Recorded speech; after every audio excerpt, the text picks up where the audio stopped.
বিজ্ঞ মহানগর senior special জজ আদালত ঢাকা কর্তৃক নারায়ণগঞ্জ জেলার রূপগঞ্জ উপজেলাধীন গুতিয়াবু মৌজায় স্থিত Sabana eco resort private limited সম্পত্তিটি রক্ষণাবেক্ষণ ব্যবস্থাপনা এবং তদারকির জন্য জেলা প্রশাসক নারায়ণগঞ্জকে রিসিভার নিয়োগ করা হয়েছে।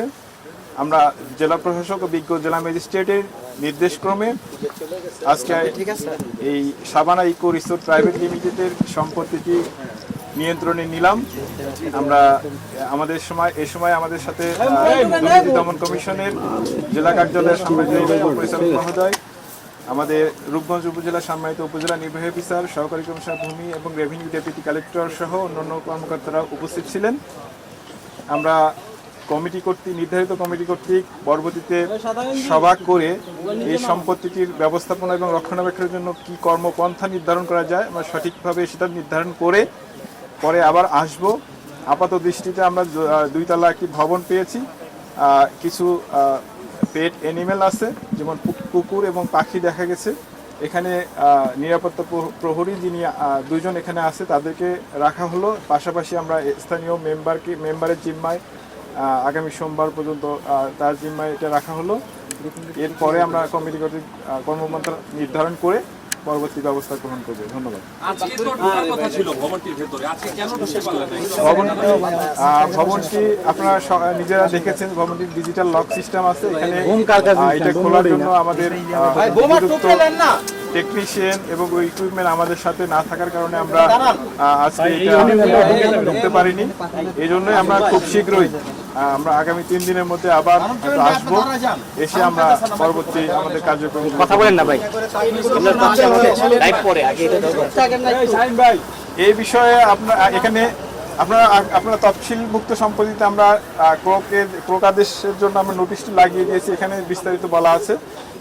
এর এই আপাতত নিয়ন্ত্রণে আমরা নিয়েছি, এতটুকুই বলতে পারি। আপনাদের প্রতি সম্মান প্রদর্শন করেই বলছি। মানে এর বাহিরে বেশি কিছু বলার এখতিয়ার সম্পন্ন ব্যক্তি আমি না এই মুহূর্তে। আমার নাম আমি শফিকুর আলম, আমি অতিরিক্ত জেলা প্রশাসক রাজস্ব হিসেবে নারায়ণগঞ্জে কর্মরত আছি। আচ্ছা ভাই, একটু ওনার কাছে একটা প্রশ্ন ছিল যে আপনাদের কাছে কি তথ্য ছিল, যেখানে ভিতরে কি কি আছে, এই ধরনের কোনো লিস্ট বা তালিকা বা কোনো তথ্য কি আগে থেকে ছিল? না, এখানে আমাদের কাছে এই ধরনের সংক্রান্ত কোনো তথ্য নাই। আমরা পরে কমিটি কর্তৃক মিটিং করে সিদ্ধান্ত নিয়ে আমরা এর ভিতরে কার্যক্রমগুলো গ্রহণ করব।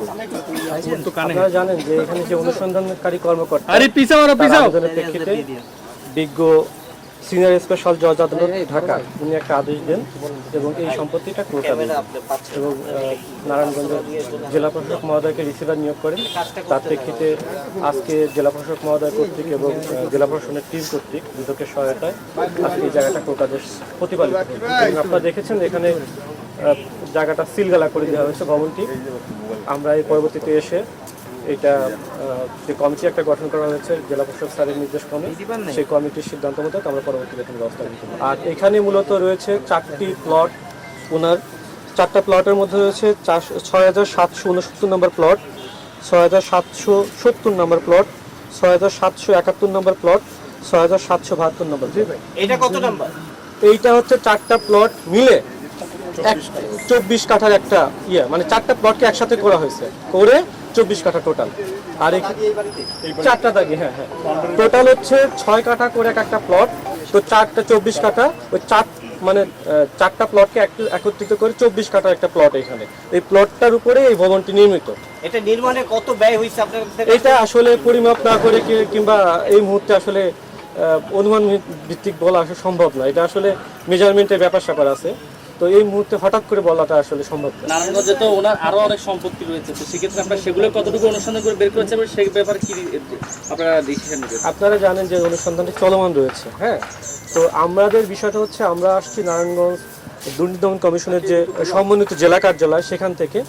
তো অনুসন্ধানকারী কর্মকর্তা ধাপে ধাপে যেভাবে বিজ্ঞ আদালতে যেভাবে আবেদন করবে এবং আদালতের যে নির্দেশনা পাওয়া যাবে সেটা আমরা প্রতিপালন করব। বা বান্দরবনের যে বাগান বাড়ি সেগুলো একটা ব্যবস্থাপনার জায়গা আছে। এখানে আপনার যতগুলি ঘাটতি থাকে সেগুলোর প্রক্রিয়াতে ব্যবস্থাপনা হ্যাঁ, এইটার ব্যাপারে আমাদের জেলা প্রশাসক স্যারের নির্দেশক্রমে, যেহেতু রিসিভার হচ্ছে জেলা প্রশাসক নারায়ণগঞ্জ, স্যারের নির্দেশনা মোতাবেক একটা কমিটি গঠন করা হয়েছে। এই কমিটির পরবর্তীতে বসে সিদ্ধান্ত নেবে এটা কীভাবে পরিচালনা করা হবে। হ্যাঁ, এখানে ভিতরে কি কি পাওয়া যাবে সেগুলো একটা ইনভেন্টরি করা হবে, তালিকা করা হবে, সেগুলো পরবর্তীতে আবার আদালতের সামনে উপস্থাপন করা হবে এবং টাইম টু টাইম এটার দেখভাল, ব্যবস্থাপনা এবং আদার্স যে জিনিসগুলা এটা কমিটির মাধ্যমে করা হবে এবং কমিটির মাধ্যমে এটা পরবর্তীতে জেলা প্রশাসক স্যারের মাধ্যমে আদালতের নজরে আনা হবে। আসলে আমরা এটা এই মুহূর্তে বলতে চাচ্ছি, এটা অনুসন্ধান চলতেছে, তো আমরা মূলত যেহেতু এটা ঢাকা থেকে অনুসন্ধান করা হচ্ছে, আমরা নারায়ণগঞ্জের লোকাল যে সমন্বিত জেলা কার্যালয় সেখান থেকে আসছি। ভবিষ্যতে যদি কোনো নির্দেশনা আসে আদালত থেকে কিংবা ঢাকার প্রধান কার্যালয় থেকে, আমরা সেভাবে প্রতিপালন করব।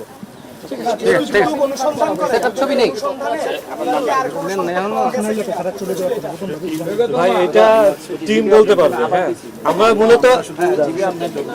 আমরা মূলত এখানে আসছি এই ক্রোক আদেশটা প্রতিপালনের ব্যাপারে। হ্যাঁ, ওটা পরবর্তীতে যে ঢাকার যে 3 সদস্যের টিম তারা ওইখানে করতে পারবে।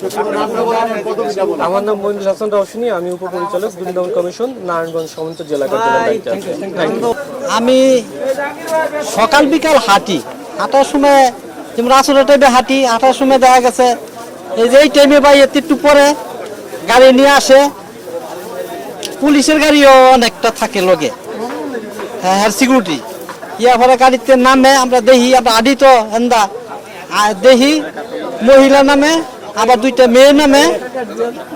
এই বাড়ি আবার যারা দেখাশোনা করে এগুলোকে আবার খাতির সিকিউরিটি গার্ড যারা আছে ওই পিঠার দোকানও যায়, চায়ের দোকানও যায়, ওই বসে আলাপ করি যে এরা আসলো এটা কে কারে নিয়ে আসলো না অন্য মানুষ।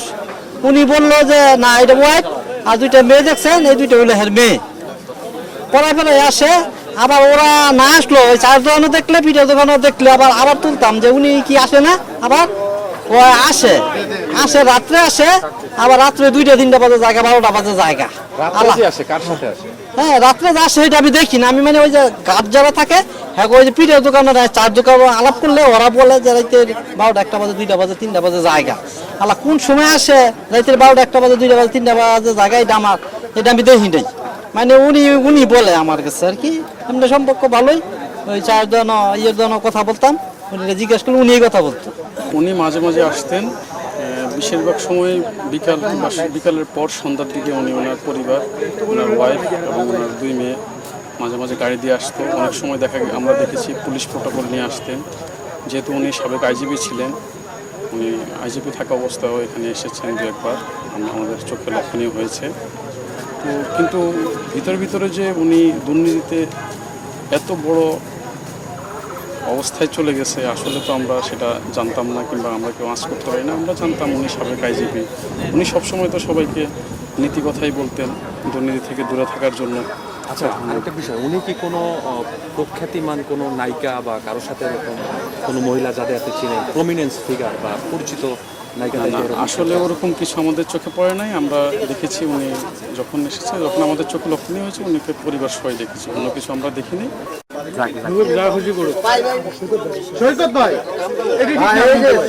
এই ছবিটা তো পরে নেওয়া যাবে শেষে।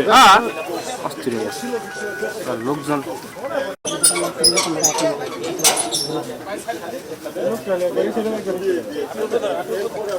ছবি যাওয়ার এইদিকে জি ভাই